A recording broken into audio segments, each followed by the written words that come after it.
না আমাৰ বিৰোধী ঐক্যমঞ্চত AIDF বা আজমলক প্ৰৱেশ একদম 100% নিষিদ্ধ। আৰু যদি কেনেবাকৈ আজমল আহে তেতিয়াহ'লেতো আমি ৰাইজৰ দল নাই।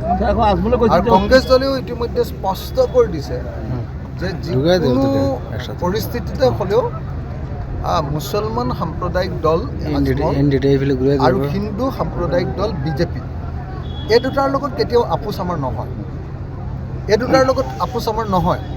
আমাৰ কনফাৰ্ম কথা যে বিজেপি আৰু AIDFক আমি অসমৰ ৰাজনীতিৰ পৰা বিদায় দিব খোজোঁ। আমি অতি কনফাৰ্ম কথা ক'ব খোজোঁ যে হিমন্ত বিশ্ব শৰ্মা আৰু আজমলক আমি ৰাজনৈতিকভাৱে ব্ৰহ্মপুত্ৰত দলিয়াই দিব খোজোঁ, যাতে আমি সুখে শান্তিৰে অসমীয়া মানুহবিলাকে হিন্দু মুছলমান খ্ৰীষ্টান জৈন বৌদ্ধ শিখ সকলোৱে মিলি যাতে একেলগতে অসমখনত বসবাস কৰিব পাৰোঁ।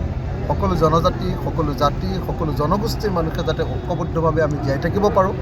সেইকাৰণে আজমল এটা বিষবাস্প অসমৰ কাৰণে, আৰু ঠিক তেনেকৈ হিমন্ত বিশ্ব শৰ্মা অসমৰ কাৰণে এটা বিষবাস্প। এই দুইটা বিষৰ পুলি, এই দুইটা বিহুকুটিক আমি অসমৰ সমাজ জীৱনৰ পৰা আমি উভালি পেলাবই লাগিব।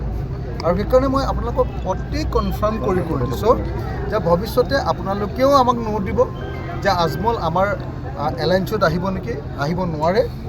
আৰু কংগ্ৰেছ দলেও ইতিমধ্যে স্পষ্ট কৰি দিছে যে আজমল বা AIDF আমাৰ হেৰিয়াত আহিব নোৱাৰে।